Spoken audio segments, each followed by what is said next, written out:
Chaque jour, Charles et Carole vous présentent la leçon de l'école du sabbat.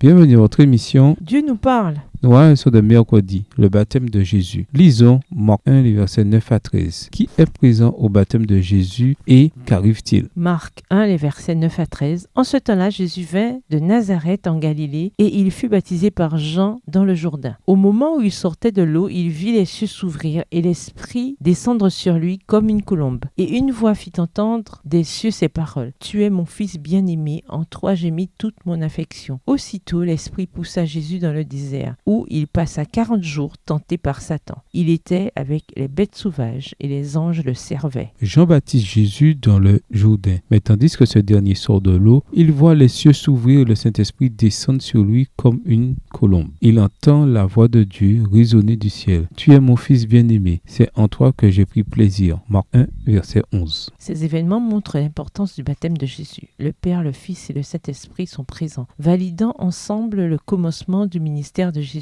L'importance de cet événement trouvera un écho dans la scène de la croix dans Marc 15. Beaucoup des éléments de l'histoire reviendront dans cette scène. L'Esprit conduit Jésus dans le désert. Le mot conduit vient du grec ekbalo, le terme communément employé dans l'évangile de Marc pour signifier chasser les démons. La présence de l'Esprit ici illustre la puissance du Saint-Esprit dans la vie de Jésus. Le Seigneur a déjà commencé le voyage de son ministère et il confronte immédiatement Satan. Le sentiment de lutte dans la scène est manifesté par la référence à 40 jours de tentation, à la présence d'animaux sauvages et aux anges qui servent Jésus. Dans la scène d'ouverture de l'évangile de Marc, Jésus est présenté, chose inhabituelle, comme un personnage doté à la fois de divinité et d'humanité. Du côté divin, il est le Christ, le Messie, Marc 1, le verset 1, le Seigneur annoncé par un messager, Marc 1, les versets 2 et 3, plus puissant que Jean, Marc 1, verset 7, le Fils bien-aimé sur qui l'Esprit descend, Marc 1, les versets 10 et 11. Mais côté humain, voici ce que l'on voit. Il est baptisé par Jean, Marc 1, verset 9. Il est conduit par l'Esprit, Marc 1, verset 12. Tenté par Satan, Marc 1, verset 13. En compagnie des animaux sauvages, Marc 1, le verset 13. Et servi par des anges, Marc 1, le verset 13.